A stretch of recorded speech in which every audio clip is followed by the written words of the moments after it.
So, Michael, Yeah. this past week I got a new pair of headphones. Ooh, what did you get? Yes.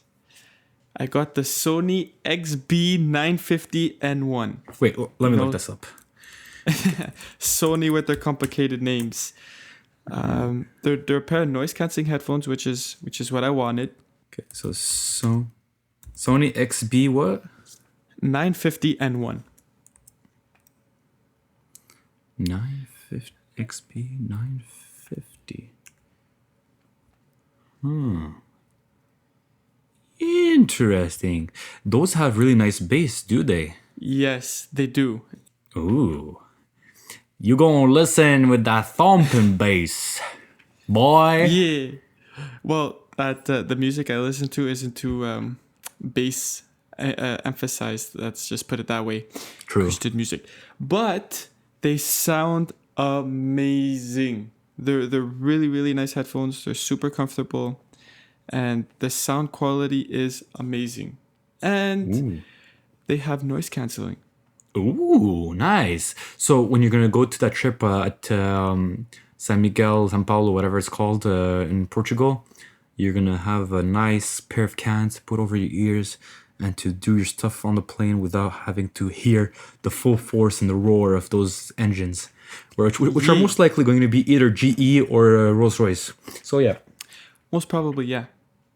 So they sound amazing. I've been using them these past days. The battery life is actually really good. Like I could use them. I've used them like an hour and a half, like in a whole shot, and the battery life is amazing. Like I've never actually looked, but it only goes down by like not even half after like an hour of use. I think they're rated for like 8 hours of listening time. I'm not exactly sure the exact amount. But the noise cancelling is amazing. It's because in my house we have ventilation systems for AC, and you're so used to the sound because it's always on, or most of the time it's on because it's been hot lately. And when you put on the noise cancelling headphones and that sound goes away, you don't notice when it goes away, but you notice it when you turn off the noise cancelling. Yeah. How you hear that sound, and you're like, man, it's like it was So so noisy. much nicer without it. So noisy. Yeah. Yeah, And you notice the noise pollution for the first time. Yes. And then it's never the same. You're like, take me back to sound cancellation mode. Take me back. It's so addictive. Like you put it on and you don't hear anything around you, and you're just like, I want to live like this. It is nice. It's such a nice feeling with no sound around you, like nothing. And then whatever you're listening to sounds even that much better. The sound quality, I heard, I've watched a few reviews on these headphones before, and I heard that they said that the highs weren't too good because they are emphasized on bass, but I find that it's okay, and that they sound, they're really crisp headphones, and I really like them. Maybe And maybe just to compensate for the extra bass, you could put the sound profiles on your music apps and everything as a bass reducer. Play with those modes to reduce the bass just in case. And I don't know, tell me about it. But do you have like a button to reduce bass or to increase bass? I do. There's a button on the side of the headphone on the left ear cup underneath it. That is the bass effect mode. So you could turn it on or off. You control all the settings. There's an app that comes with it. And you can control how much bass boost you want. Like you could leave it on 0, and if you leave it on 0, the button does nothing because there's no bass boost from the app. But if you could put it, it's a scale from 1 to 10. Okay. So obviously, if you would put it, let's say, on 5 and you press the button to turn it off, it won't have the bass boost. But if you leave it on 5 and you turn it on, then you have the bass boosted. And it's crazy how much it actually does boost the bass. Like it really... Well, I'm glad for you, So finally you are you using them right now? I am using them right now. Okay, so so now I know that they have a pretty decent microphone. So that's why you switched devices. Now I know. Yeah, I switched from like being all secretive and stuff, it's like you did to me last week, or like 2 Hey, weeks ago. I put it on the website and you didn't notice. you did? I did. It's on the website. Nice. It is. So you should be the one that's checking every single word of the Yeah. website I every need to day. put my own reminder. So this is the game now. Us spoiling each other by putting stuff on the website and not telling each other. I see how it Yeah. is. All right, all right. Yeah. What ports does it use to charge? Sadly, it uses micro USB, Oh. which sucks. I wish it was USB-C, but yeah. Which is not that bad because micro USB is compatible with Lightning, so you could get a Lightning female to male micro USB adapter, and you always keep that adapter with you. So you use the same cable, the Lightning cable, to charge your phone, and then you put the adapter to charge those headphones. Oh, you're right. I didn't know that. Yeah, so just get the That's adapter. probably what I'm gonna do. So you don't have to carry two wires at all times. You can just keep one at home when you need it, and then one with your carry-on backpack and whatever, so with your regular iPhone cable or iPad cable. So or a USB-C to micro USB. So there you go. Choose which one you want to have in your backpack. I don't know. I think and then there you go. Will Yeah, they bro, charge? it sucks, man. If you do Sorry. that, if you get the Lightning to you have a USB-C to Lightning, right? I don't. You don't? Okay. I have USB-C to USB-C You have for the iPad. So you don't charge your phone with your iPad. Sorry, yeah, I do. I do have USB-C to Lightning. Sorry, I do. Okay. So if you do that, you just get a Lightning to USB, micro USB, and whenever you need a charge on the go, just plug it in your iPad. You don't have to worry about it getting an outlet. And if you do, you just use the iPad Cube with the Lightning cable. Yeah. And there you go. You've got a one-stop solution that works everywhere. Wow. Yeah, that's good. Fancy, isn't it? Isn't it? Talking about all these cables, man, I have so many cables. Because my portable charger is USB 3.0. So yeah. I need to have USB 3.0. That's the one you got from Costco, right? Yeah, exactly. The wire that comes with the iPad is USB-C to USB-C. My phone is Lightning and my headphones are micro USB. So then I have USB-C to Lightning to charge from my iPad to my phone. There's all these cables flying around. Well, I guess you're gonna be enjoying those cans for a while. For now, there's a few there's a few downsides of the cables, but you'll get over it eventually. It's not the end of the world. You don't have to charge them too often. So yeah, I stopped having that problem ever since I sold my Beats Studio second edition, whatever they are. I forget if it's Mark II, Model 2, Generation 2. Anyways, I sold those, so I don't have sound cancellation anymore. I'm sad. I'm just stuck with AirPods that sound good, but just let everything through. Yeah. I'll see. That sucks. And since we're going on vacation at the same time, I might just buy either a cheap pair of sound cancelling headphones, or I'll maybe spoil myself depending on how much money I have. Yeah, that's what sucks about the AirPods. That's the reason why I got these. Is because of the fact, with the bus and metro, it's better to have noise cancelling, so you don't. It is. Burst your ears. Mm-hmm. And so yeah, just the one thing that I don't like about them that's a bit annoying is they don't have easy device switching. You can't switch between devices. So what you have to do is you have to go into the settings of the device that's connected to, go to Bluetooth, actually press disconnect under Bluetooth, and then connect it to the next device. I see. Okay. Which is not that bad because I only connect it to my iPad and my phone. But if I'm switching in between, it's a little bit of a hassle. But I'll take the pros are better than the cons. Yeah. And especially at the price I got them. Yeah. I was listening to Connected, last episode, if I recall.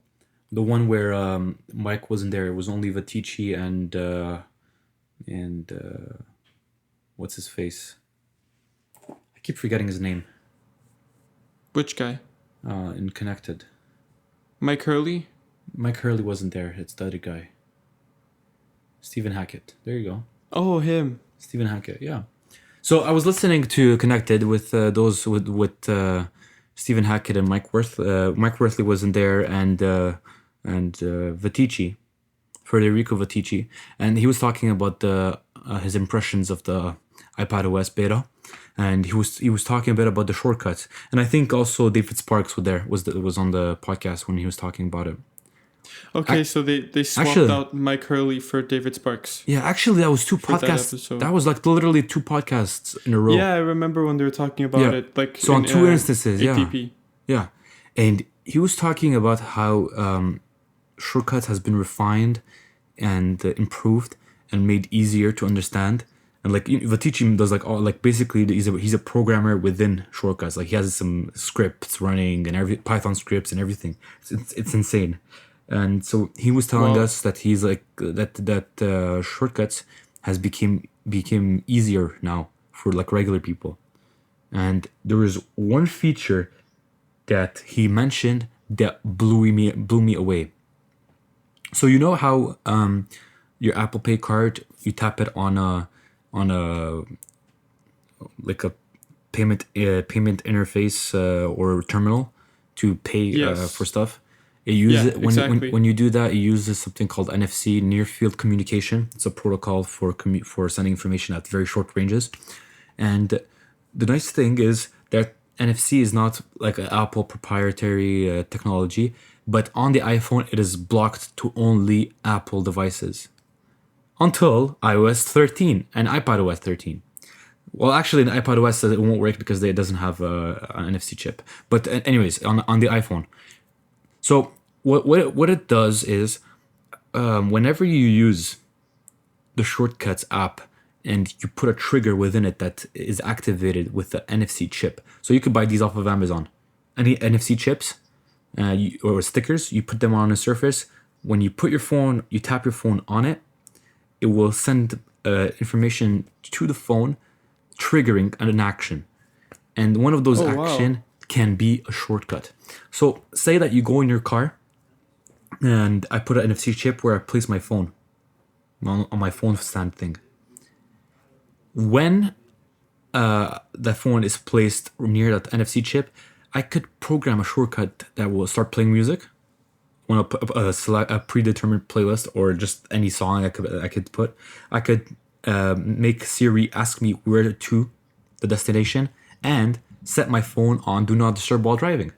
That's one example of things that would be possible with this. The combinations and in all of that there is no human interaction. Like it's all done automatically. Wow. The possibilities are endless. Well, about the what you just said actually about how the music starts automatically playing when you connect to your car and the fact that Do Not Disturb while driving goes on. I have both of those things that happen because the fact of that I have Bluetooth in my car. Yeah. When the phone connects to Bluetooth, it turns on Do Not Disturb while driving, and it starts playing music by itself. Yeah. That's a car feature though, right? I have no idea. Well, the Do Not Disturb while driving, you can set it on your iPhone that when it connects to Bluetooth, it'll turn on Do Not Disturb while driving. But the music that plays, I don't know. I think my dad's car does that too. Whenever you enter in the car, it appears automatically and starts playing whatever's already playing. Yeah, it's a nice feature. Unfortunately, my Corolla, I don't have any Bluetooth system yet, so that won't work. And so now I could retrofit my car into the 21st century. Yes. Yeah. All right. You wanna get into the show? Let's go for it. Welcome to the Again and Again podcast. I'm Michael, joined here with my co-host Daniel, and this is episode 9 of the Again and Again podcast. So today we're gonna be talking about a few topics that we missed last week. I was reading this article on a few Apple forums and websites, and one article stood out, and it was about a company called Jamf. You know what Jamf does? No. No. Okay, well, I'll just let you. I'm gonna give you a little up to speed. Jamf, they make profiles for iPhones and iPads and Macs, where they, let's say a company wants to control how their employees, or a school wants to control how their students are using their devices. They want to block certain features. They want to monitor everything they do. Jamf has like the blessing from Apple to do so on Apple devices, to like edit, like to create the user modes and everything, for special use cases as schools and jobs that provide devices like Macs, iPads, and iPhones. And Wow. they run statistics every year to ask the people that use these products how they like it and what they want to prove. And this year they ran a different statistic than usual, and the results are very impressive. So they asked, this was done in the workplace, where they were asking in the context of Macs. And like up to recently, Macs were like unused in the workplace. And then a few years ago, IBM implemented a policy that they want to shift all their devices into from Windows to Mac, because it was cheaper in the long run. Even though the devices are more expensive, it takes less people to maintain them. It's more intuitive. It crashes less. It breaks less, and overall, people are more satisfied with them. So that's why IBM decided to do so, and it took a while for other people to pick up on it. But it seems that now people, when I say people, I mean companies. You know, Daniel. Like Yeah, exactly. I'm just saying, well, actually, people knew this already, but it seems like the companies, they took a while to pick up on it. For some reason, they just didn't realize how good it was, even though IBM has been doing it for years. And so when I click on the website, and they put all these statistics publicly available for everyone to use, and they split it up, and they split off the statistic under three divisions that were using the Mac. So there was one section was engineering, one section was human resources, and one section was IT. So these three groups were using Apple products, and these users rated the Mac experience of using them in the workspace differently. And so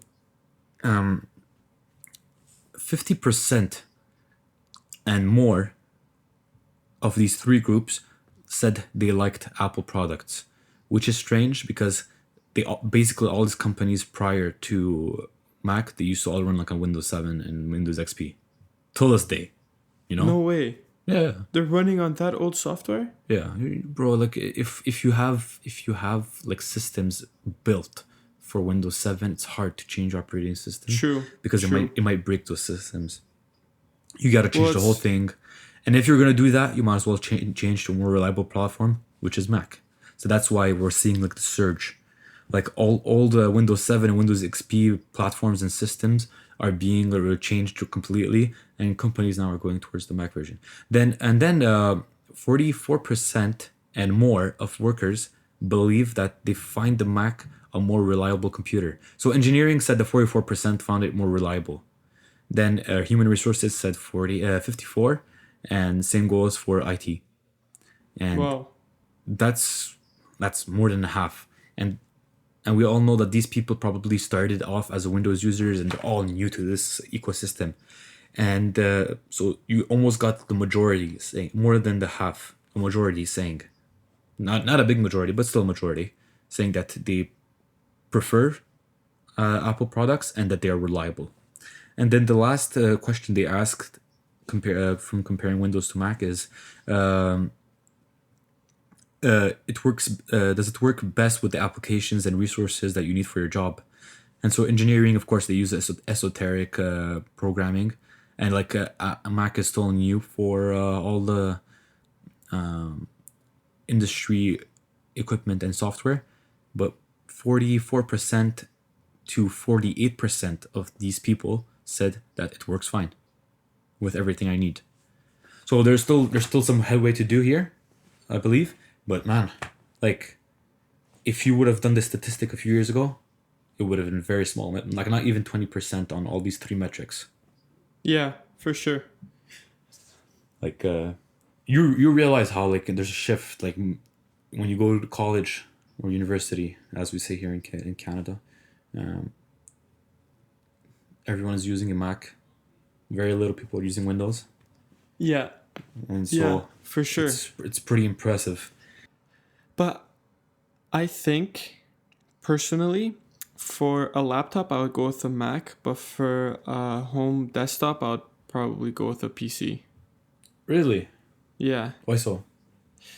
I like the customization aspect of it, and I I like Windows. I don't. I prefer Mac OS, but I grew up with Windows, Yeah, same and here.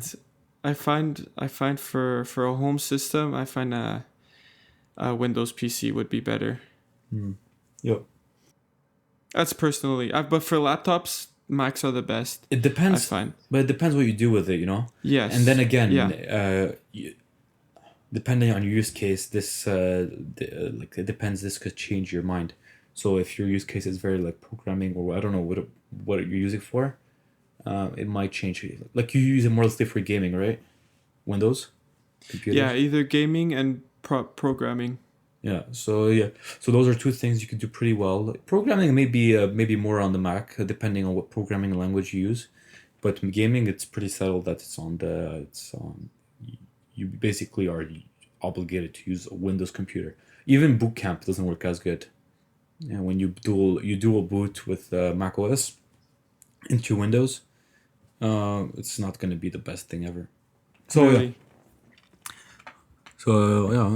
it's an interesting statistic. You know, I'd like to see in the future we come back to this and see how this progresses. If it increases, if it decreases these numbers, and I'd like to see also what kind of new metrics Jamf comes up with to track all these you know preferences of all the users they have and see how it evolves. So that's really interesting to see this shift in the market. It is. It is. Yeah, And there's also like lower down in the article, they did a survey where they said asking if Macs have fewer issues than PCs. yeah. Did I glance over that? You didn't. All right, go ahead. So they say that 7% of the people that they surveyed say that they experience issues more frequently with the Mac. That's 7%. 19% say it's about the same. And 74% experience issues less frequently with a Mac. Interesting. And most of these people are like new users, so they're having more problems than usual. You know, Yeah, they're exactly. not acclimated. I mean, to the new operating system and this new way of working. So like it's promising, you know. It is. It's very promising. Yeah, the future is It's bright, good for the company. and yeah, that ought to boost their market share pretty well. Yeah, for sure. Especially with the PC overall PC like desktop computer and laptops market share decreasing because of people are buying less and less computers and more tablets and iPhones for their regular usage, and so all the PC market and computer market is suffering as a whole, and now that might revive it. You know, people. Maybe. Yeah. Yeah, that. So speaking of progress and Apple in the future, Apple saw their chief design officer leave. Yeah. Johnny Ive resigned from Apple. Yeah. Bye, Johnny Ive. Hello to the three people that replaced him actually, which is nice. Yeah. What are the names again? There was Jonathan something, I think. There's Evans. She's the lady that's replacing Johnny Ives in his role as a manager within the design. There is the guy that does all the presentations for Apple Watch. I forget his name. You know him, right? Yeah. The kind of nerdy looking guy. He's been promoted to chief of operations, I think, or something like that, where he oversees. He's a manager of managers. He manages managers, and there's this other guy. He has like an Arab name, I think. He took over that guy that used to do the Apple Watch stuff. But man, there's been a lot of like critical opinions and news coming out lately. Like hit pieces from the Wall Street Journal saying that Apple is doomed, and people writing articles and videos that writing articles and shooting videos on YouTube saying that the creative genius that is Johnny Ive is gone, and Apple is gonna lose its way because of that. And then there's other people saying that because Johnny Ive is good, now we're gonna have Macs with like all these Thunderbolt, USB, VGA, SD card again, and everything's gonna be thick again, and they're happy about it, which is weird. And I would like to talk about that with you. Yeah. So I think that this is a good thing for Apple Yep. because, like you said, Johnny Ive is very, very, very minimalistic. He wants to get the least amount of ports. He wants to get the thinnest possible, and that's not always a good thing. Like on the MacBook Pros, how you see there's only 4 ports, and they're all USB-C. Some people have HDMI screens. Some people they have to, I don't know, they need an SD card slot. Now you need a dongle for everything, which is annoying because they sell their dongles. Obviously, you don't buy your dongles from Apple because they're so expensive, but they sell a dongle for like $80. So you have to get dongles for everything, and there's a lot of people with different use cases that if you have more ports on the computer, it'll help a lot. Also with the thinness, the fact of thermals, and the fact of the keyboards breaking, because to make it that 1 millimeter thinner, now they had this keyboard that's making all these problems, and that's probably acclaimed all to Johnny Ive because he likes that. He's that white room guy that likes that minimalist design that's clean and is thin and light and small and functional, but that has the least amount of ports and all that stuff. But I think it's better if you have more ports, even though it doesn't look as clean and as minimalistic. If you have more ports, and if you have a thicker computer, but it works better, and it doesn't have thermal problems, and it has more ports, I see this as a good thing. It's not only in the Mac division. It's for everything. It's for the iPhone. It's for the iPad. It's for the Apple Watch. I see this as a good thing. I think it's about time that Apple sees a change in their design management, because I was listening to ATP, and it was Marco. He made a very, very good point. He said at the beginning of one's career, especially a creative career, he compared it to one who makes cakes.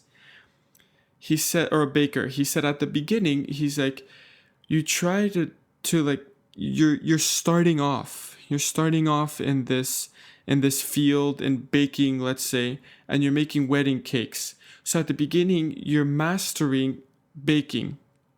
So at the beginning, you're mastering your craft at what you're doing. But after so many years, you're not as thrilled with what you made prior, if that makes sense. You're not as like, oh man, look at what I made. It's like, yeah, it's normal. Okay, I've been doing this for years. So it could almost be that he's just been sort of getting like tired in a way, and not designing as well as he would have when he was younger. But then also he has all the experience of being older, and just all the years that he's been designing for. But I do see it as a good thing that Apple has a change in scenery for their design. What are your thoughts on the topic? Yeah, totally. I think you brought up like a few good points, but in your overall premise, I don't agree at all. And I'd like to discuss about it more, and but I'm going to present my point of view first. The way design work, or the way that it was presented in the Wall Street Journal, is not how actually it is. See, most people think that Johnny Ive is the only designer in Apple. Actually, they have hundreds and thousands of designers. They all work together. They all have separate responsibilities. A designer doesn't only just draw; they test materials. They test designs, not necessarily just for a certain product. Sometimes they design patterns with materials for like no specific product. They just create patterns. So if you look at the Mac Pro, that pattern for the ventilation holes, that was designed maybe 20 years ago, right? Yeah. They made the design, put it in a bin, and stored it. And when it comes times for them to use it, they do use it. So in the same way that when Apple makes a technology, they didn't make it last year. They've been working on it for like 5 years. Same goes for design. Things that they've designed came from years ago. And not only from years ago, it wasn't all Johnny Ive. Johnny Ive actually has been less and less designing anything. Maybe the last thing he designed from scratch was as an Apple product that you could buy right now from the store is the Apple Watch, the first generation Apple Watch. That's the last thing he touched. Yeah. So saying that all of the flaws of Apple is because of Johnny Ive, and now that he's gone, it's gonna leave, and everything's gonna be nice and flowery, and everything's gonna be beautiful, and all our problems gonna be solved. We're gonna have SD cards back is wrong. It's maybe a very naive way of thinking, and I don't blame people thinking that way because they don't know how Apple works. Apple's corporate structure, especially in relation of management and design, is unique.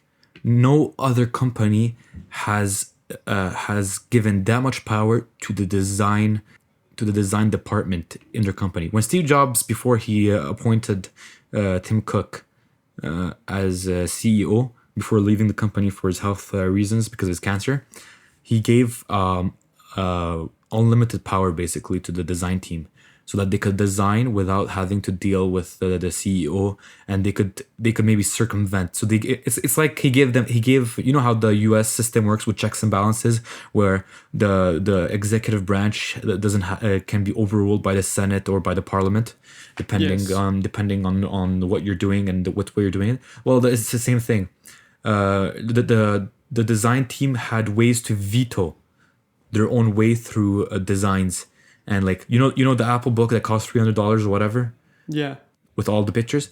They made that on their own from scratch and published it and everything without any involvement of the CEO. That was all the work of the design team. And so the way I look at it in the sense that how things are going to go on from the future is not much is going to change. Why?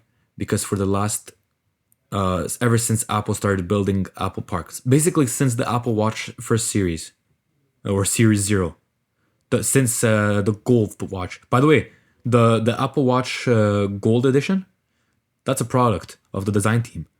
Apple didn't want to make like the board of administration didn't want to make 18 karat, 25,000 minimum dollars gold watch. That's 100% the work of the design team. Why? Because they wanted to make a luxury watch, but the board wanted to make something fitness. So they compromised. They made a watch that is beautiful in the same time, and a watch that is functional. So I don't know. I don't see things changing much.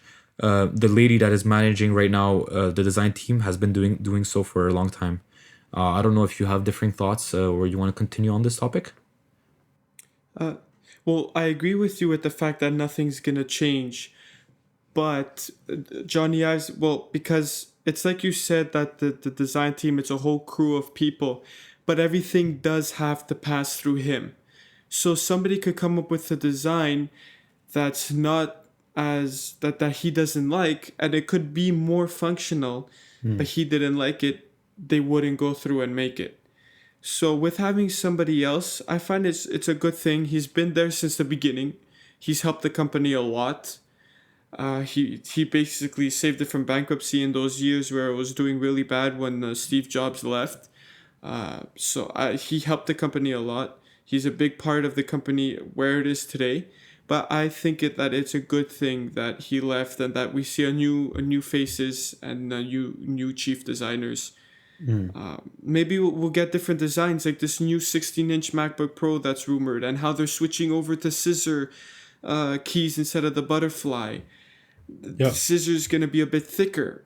Maybe Johnny Ive wouldn't have wanted that. That's why he kept on trying to fix the butterfly. There's stuff like that. Maybe that we'll see a few changes that if Johnny Ive was still there, wouldn't have happened. So I do think it overall in the long run it's a good thing, But I don't think that now all of a sudden this new MacBook Pro that's coming out is gonna have 50 ports on the side of it, and it's gonna be like 5 inches thick or whatever, like a foot thick. Just like Yeah, no, I see where you're coming from. But we're attributing all of the flaws, and see, that's a slippery slope. We're attributing all of the flaws and the missteps of Apple in the past few years to Johnny Ive for some reason. You know, we don't blame Tim Cook for the keyboard. I think it's a dangerous thing to do. You know, so like every time Apple does something wrong, we blame Johnny Ive because he likes minimalism, and in some regard, he may be a part of it, but at the end of the day, we don't really know if it was Johnny Ive's fault because of the Magic Keyboard. Maybe, maybe it was a material construct, a material design, in the sense that what kind of materials they're using, limitation.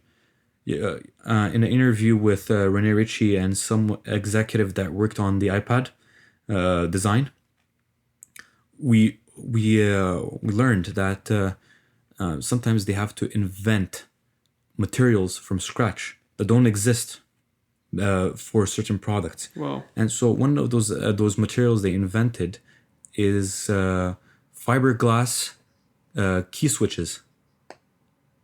well, And because fiberglass is way more rigid than plastic, it allowed the butterfly switches of being more stable.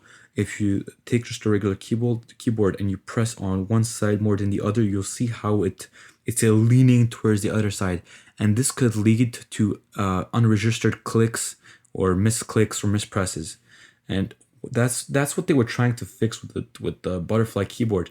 By using these new materials, it allowed them to make it thin. Now I think it's like a Icarus moment where they flew too close to the sun by making the keyboard too thin, and maybe the materials that they used were unproved, untested in the keyboard world, so it might have caused flaws. But from all I know, the new keyboard with the newer the refreshed material designs on the third edition butterfly keyboard are having no issues so far. So that's promising, especially considering that the butterfly keyboard 2 was riddled with issues from the get-go. Like literally a week passes by and there's already reports of issues, and so far nothing. Um, and I like to believe that everything is gonna stay the same when Johnny Ive is gonna leave, but in reality, nothing is gonna be the same. In the sense that Johnny Ive brought a certain perspective to the company. You know, there's very little designers in the history of the world that had so many hit products that created a legacy. You could probably name 6 7 products that changed the world, and Johnny Ive was the designer of them. You know, yeah. starting from the iPods to the Macs, to the iPhone, to Apple the Apple Watch, Watch, and iPad. like literally every single hit product that Apple made, Johnny Ive had to do something with the design ever since he started working. So that's a solid 20 30 years of hit products one after the other. And some people might say that there's more brilliant designers out there, but in reality, most brilliant designers out there never made products. I think of one designer that's very brilliant. He works for this German company called Braun. Yes. Braun makes cooking appliances, as in food processor, blenders. They make razors and electric razors and hair snips that are or hair trimmers. They also make clocks, and that's the extent of their products. And then again, they're not like the most well-known brand for all these three things. They're basically the more expensive option. They are quality. I bought one for my mom. I bought a handheld food mixer for my mom because she kept buying Black and Decker cheap ones and they kept breaking. So I bought her a Braun one. It's very solid. Till now, it's been working perfectly. It is beautiful, but Well, nothing that goes up to the caliber that what Johnny Ive has been able to achieve with his product. His product have defined 4 generations in a row. You know, yeah. starting from the iPod and the iMac. That's the first iMac, the one the cathode screen iMac. the iPod with the hard disk, the MacBook Air, the first generation MacBook Air. It sucked, but Yes. it was revolutionary. Yeah, for its time, it was amazing. Yeah. So like we try to we so what I'm trying to say is we focus too much on the negative sides of Apple and trying to blame it on and pin it on Johnny Ive, but I don't believe that it's just his fault. I believe there's other circumstances at play and other factors, and sometimes we know that not only like up in the hierarchy, Johnny Ive is pretty high placed, but he's not the only not the only one taking decisions. No, no. We know that from Steve Jobs. Steve Jobs never wanted to put iTunes on Windows. Steve Jobs never wanted to have an iPad mini. Yet all these products exist. You know? He never wanted a bigger iPhone. Yet we have bigger iPhones right now. He always wanted the iPhone to stay the size of the iPhone 5. Yeah. And because of the stubbornness of the other people in Apple, they did build prototypes prior Steve Jobs passing away of bigger iPhones. It was tested. They never just released them because Steve Jobs didn't want it. He was against it. And when he passed away, they had the authority and they were able to make it happen. So, well, I guess it's a game of wait and see. But from what I hear, the person that replaced Johnny Ive in the design role, not in the operations role, is very capable. And she gets things done. That's what people seem to think. Like she's a doer. She's a machine. She works hard. And remember, she's been trained by Johnny Ive himself, so she thinks like Johnny Ive thinks. You know. Yeah. Don't expect much difference in minimalism design and simplicity. Johnny Ive is not going to promote someone that doesn't think like him. Or similarly, in the same way that Johnny Ive was groomed by Steve Jobs and Tim Cook was groomed by Steve Jobs to fit the philosophy that Steve Jobs wanted for the company, Johnny Ive has done the same with the person that followed him. And yeah, so we'll have to see. Do you have something else to add? Sorry, I just wanted to mention one little thing about the fact how I said he was sort of getting almost lazy in designs. Yeah. If you look at the iPhone 6, 6S, 7, and 8, that's 4 generations of iPhones that basically had the exact same design. Like exactly the same footprint. The only thing that changed was the iPhone 8 got glass back. The iPhone 7 got that taptic home button. Yep. And that's it. There's plus sizes for all 4 of those. And from the front, you wouldn't be able to tell a 6 from an 8. And that's 4 years of iPhones. They say that Johnny Ive slowly left the company, that the iPhone 10 might have not even been fully designed by him, that it was already... I don't think he was even there to like, he just saw it by passing, you know? Yeah. So that could be a point of how it's a good thing, how we're getting new designers, new, fresh, up-and-coming, starting in their careers, excited to do what they're doing, rather than someone who's been doing it for 30 years for the same company, that it's like, okay, we're doing it again. Yeah. Well, I'd like to challenge you on that the iPhone 7, actually iPhone 6 to iPhone 8 is a lazy design and hasn't changed. Because Apple did that, they have established themselves as the company that looks like this phone. So when you look at a graphic design, like outline of the iPhone on anything, it's always an iPhone 6 design. Like let's say you're looking at a commercial, everyone's using an iPhone 6. The design is ubiquitous. You don't have to see the logo in the back to know that's an iPhone. It's an iPhone. It basically had the whole world advertising for them using that design because it was so simple, so recognizable, so beautiful, so elegant. You know. True. And like even if you look at movies right now, they still use those iPhones. Of course, they're not running iOS. They have like their own custom like a look to the UI, but essentially they're still using iPhone 6s in movies right now. Or it could be iPhone 8s. See, that's the thing. It could be iPhone 8. It could be iPhone 6. exactly.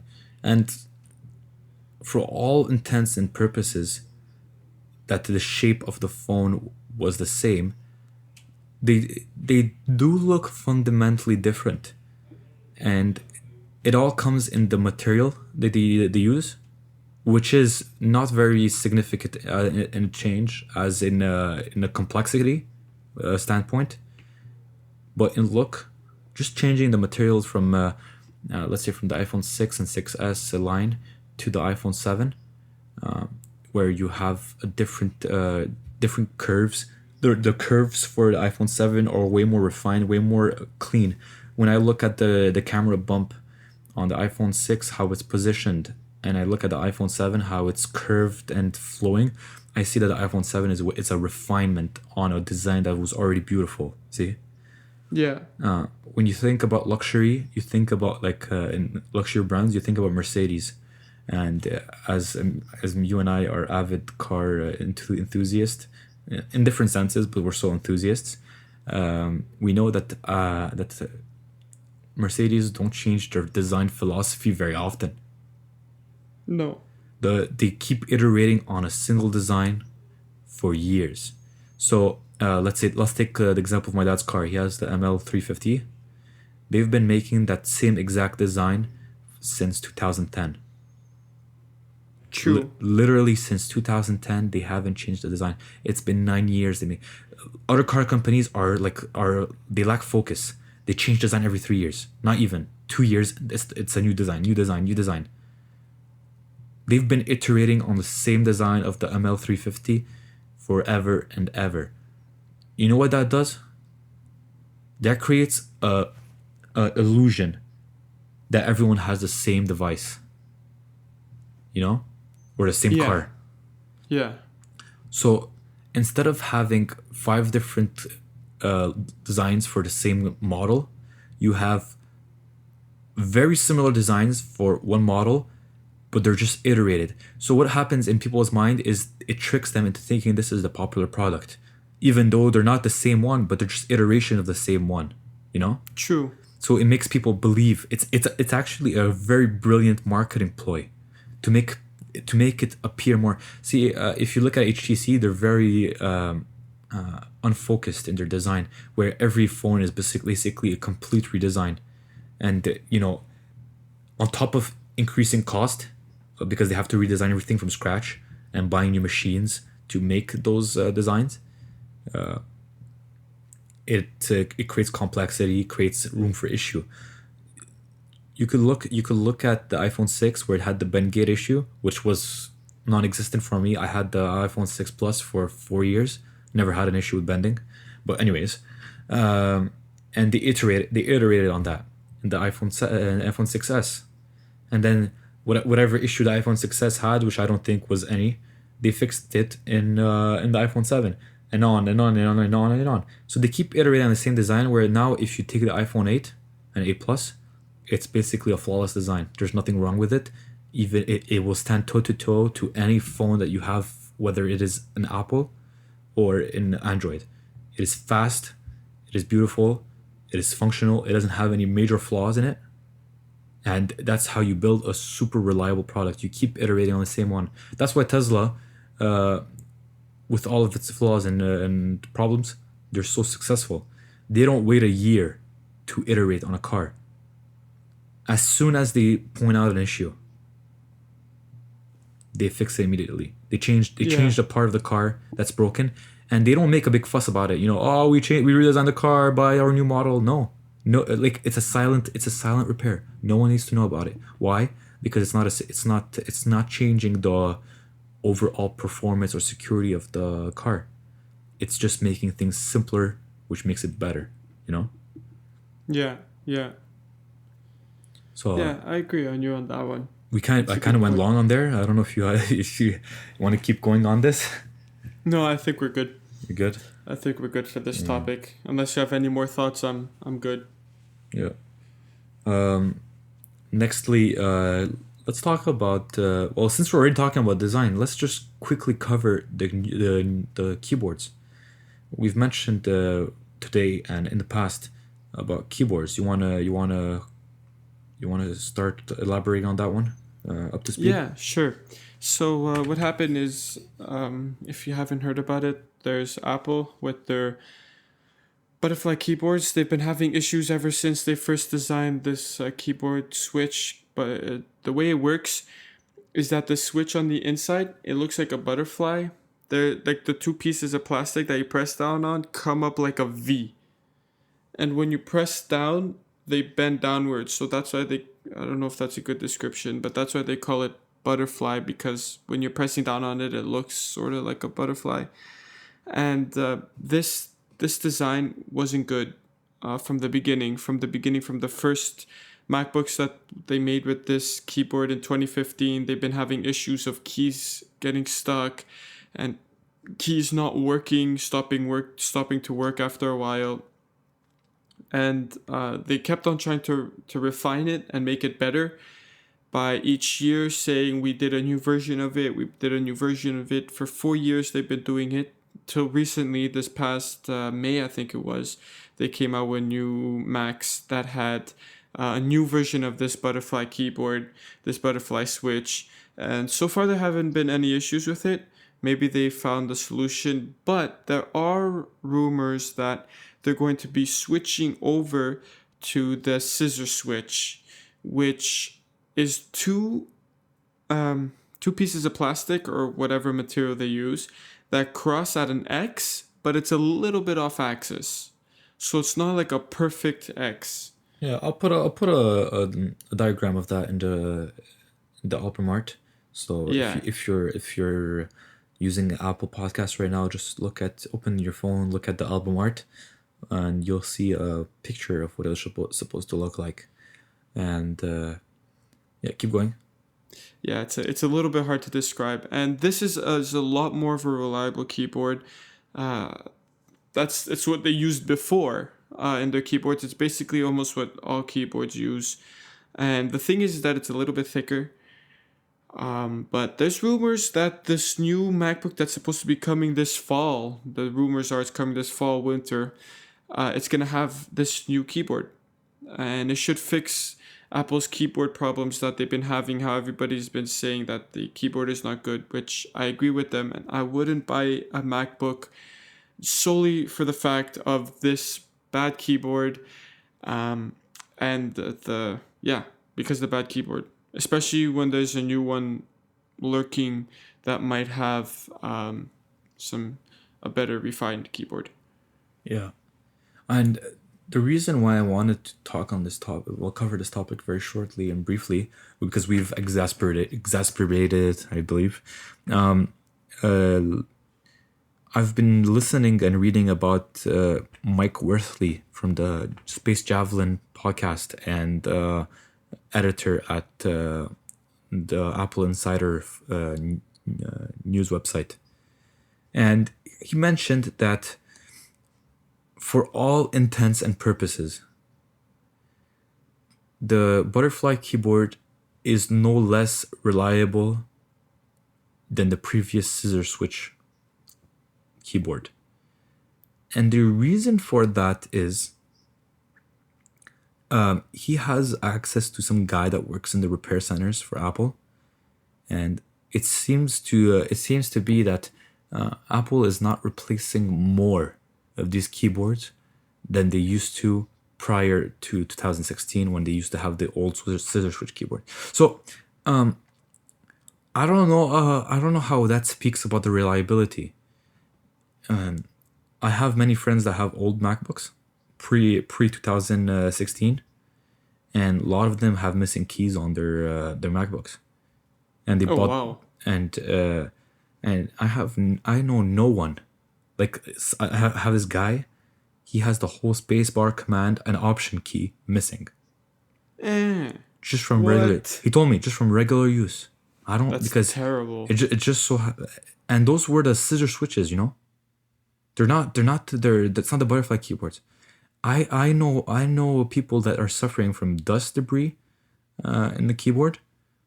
But just a little blow on the keycaps on the butterfly keyboard fixes that issue. I don't know anyone with missing keys that are broken. So Look, I still believe that Apple should get rid of it because there's a lot of bad press surrounding the the butterfly keyboard. You know, people are always Yeah. going to think of it as this unreliable thing, even though Apple actually fixed it. Like if they fixed it, or even if they make a version 4 that is bulletproof, people in their minds are still not convinced about it. They'll always have this like thought lurking in the background that those keyboards are unreliable, even though most people don't even realize or observe these lackings in reliability. But as we said earlier, the third generation butterfly keyboard so far has had no issues, so it looks promising with the new materials they've been using. And so we should just I believe that Apple is doing right by reconsidering going back to the scissor switch with a deeper click, but with the materials that the butterfly keyboard used, so that you get the best of both worlds. You get the stability of the key in the butterfly keyboard because of these new materials, but you get the reliability of the scissor switch. And I hope there's no other problems that they're gonna appear because of that. And Exactly. Yeah. and so look, I keep my fingers crossed because I actually really like the butterfly keyboard in the sense of the feeling. Um, I believe that that's all I have to say for this one. So yeah, what you said about the fact of how you like the feeling of the butterfly switches, I don't really like it too much. I find I've used them only at Apple stores for short sentences and little paragraphs that I've written just for fun, just to see the feeling. And I feel after you've written a few sentences that it's just you're taking your fingers and you're just forcing them against the table.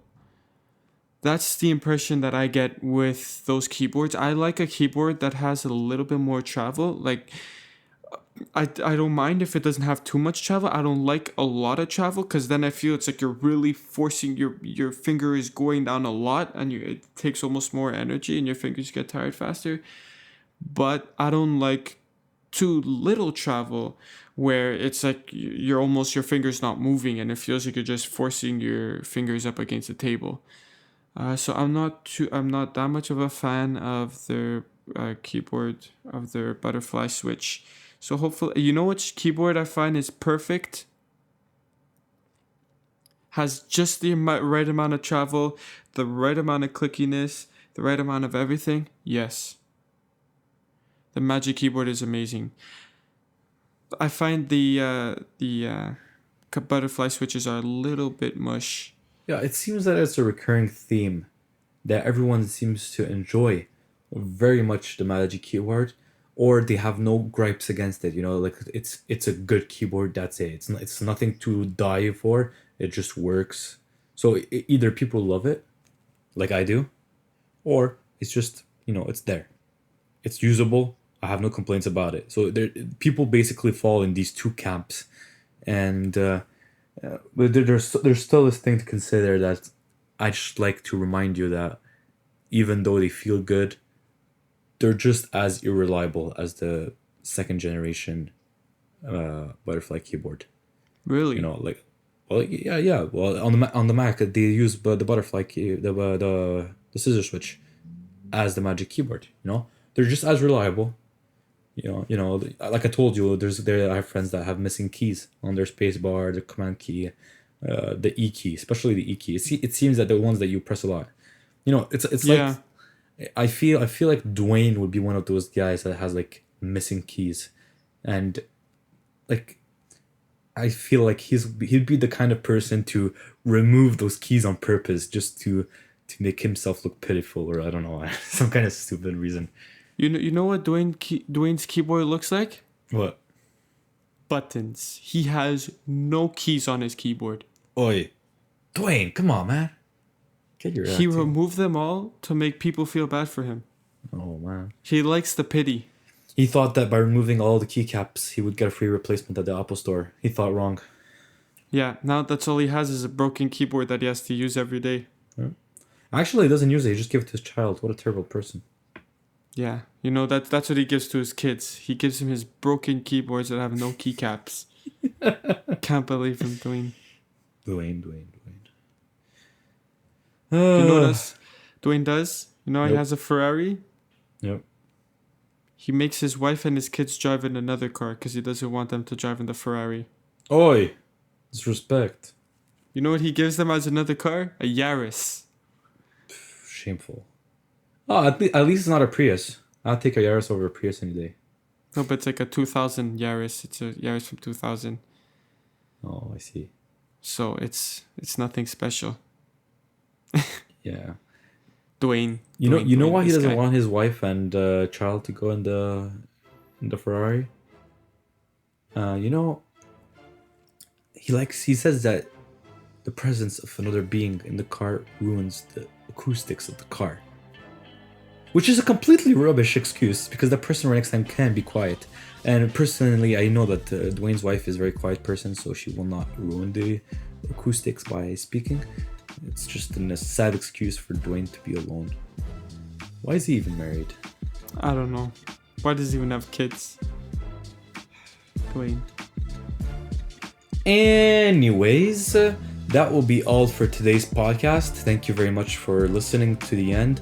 I would like to let you guys know that just a little heads up that on the first week of the month of August, Daniel and I will not be here, and the week after as well. So we will basically resume our regular podcast schedule starting from the week of August that starts on the 19th. So expect a podcast within this week, the week of the 19th to the 30th. So basically in the 2 last weeks of the month of August. And just letting you guys have this little heads up. As both of us will be on vacation, we need to relax as well. We have, and after that we'll be starting school, so we're taking this time off. We'd like to thank you very much for sticking to the end, listening, and for all the tremendous support you guys provide.